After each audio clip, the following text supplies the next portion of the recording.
Chers internautes, nous allons méditer l'évangile du 28e dimanche du temps ordinaire, année liturgique B, qui est tiré de l'évangile selon saint Marc au chapitre 10, versets 17 à 30, où il est question de ce jeune homme qui vient demander à Jésus ce qu'il doit faire pour avoir par la vie éternelle. Et après avoir émis tout ce qu'il accomplissait comme pratique légale, ne pas commettre d'adultère, ne pas commettre de vol, ne pas porter faux témoignage, Jésus va commencer à l'aimer. Et Jésus va lui dire, il te manque une seule chose, va vendre tout ce que tu as et viens sur moi. Donne-le aux pauvres et viens sur moi. Et l'évangile de ce jour dit, mais lui, à ces mots, devint sombre et s'en alla tout triste car il avait de grands biens.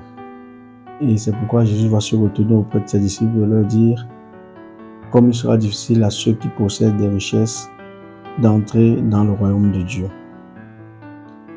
Chers internautes, dans les milieux chrétiens, nous avons deux confrontations concernant les finances. Nous avons l'évangile tout d'abord de la prospérité, où il est stipulé que Dieu nous veut riches, Dieu nous veut en bonne santé, et son contraire, l'évangile de la pauvreté, où la richesse et les possessions sont mauvaises. Et très souvent, nous prenons les richesses et tout ce qu'il y a de bien sur la terre comme bénédiction de Dieu. C'est vrai, ce n'est pas mauvais, mais se focaliser seulement dans notre relation à l'argent pourrait nous pousser à faire fausse route. Cet individu qui rencontre Jésus aujourd'hui a une visée noble. Il veut voir la vie éternelle. Et après avoir pratiqué tout ce que la loi demande, je lui dis, il te manque une seule chose. Vends tout ce que tu as et suis-moi. Il s'agit en réalité de notre rapport à l'argent, de notre rapport aux biens terrestres, aux biens matériels. Jésus invitait ce dernier à se détacher de ses biens matériels, de ne pas s'identifier aux biens matériels. Et nous avons des textes dans la Bible qui nous invitent à comprendre que la richesse peut constituer pour chacun d'entre nous, lorsqu'on est accro à la richesse, peut constituer un frein. Mais dans la Bible, ce ne sont pas tous ceux qui étaient riches qui étaient éloignés de Dieu. Nous avons Abraham, Isaac, Jacob, Job, David, le centurion Corneille, qui étaient des personnes pourtant riches, mais qui étaient véritablement attachées au Seigneur. Nous avons d'autres personnes pour qui l'argent a été la source de leur éloignement de Dieu. Nous avons le voleur d'Akan lors de la prise de Jéricho. Nous avons très près de nous, dans la Bible du Nouveau Testament, Judas qui a livré Jésus pour 30 pièces d'argent. L'amour effréné des richesses peut malheureusement nous aveugler. Et Jésus nous invite à un rapport assez détaché avec l'argent. Et il y a une nouvelle approche que l'Église propose, le contentement de ce qu'on a. Et la mise en garde est assez élevée parce que dans le livre de l'Ecclésiaste au chapitre 5, verset 10, l'écrivain sacré dit « Celui qui aime l'argent n'en sera jamais rassasié, et celui qui aime les richesses n'en profitera pas.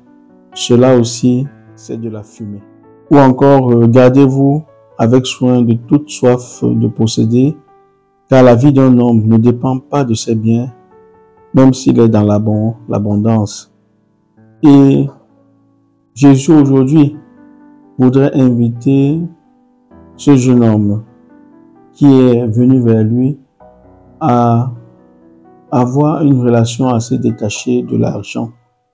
Aujourd'hui, à cause de l'argent, certains sont prêts à perdre leur foi. Ils sont prêts à tout pour de l'argent. Ils sont prêts à tout pour recourir à tous ces biens matériels. Jésus invite ce jeune homme, et comme chacun d'entre nous, à certes accepter la possession comme une bénédiction de Dieu, mais aussi à savoir se contenter de ce qu'on a et avoir une relation assez détachée de l'argent.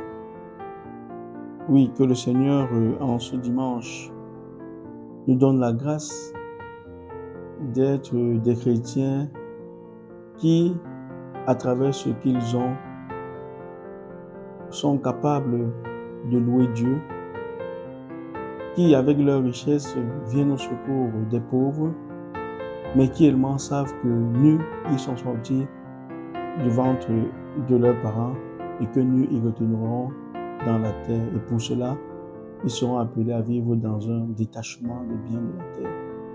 Et je finirai par ce proverbe, par le livre de Proverbes chapitre 30, où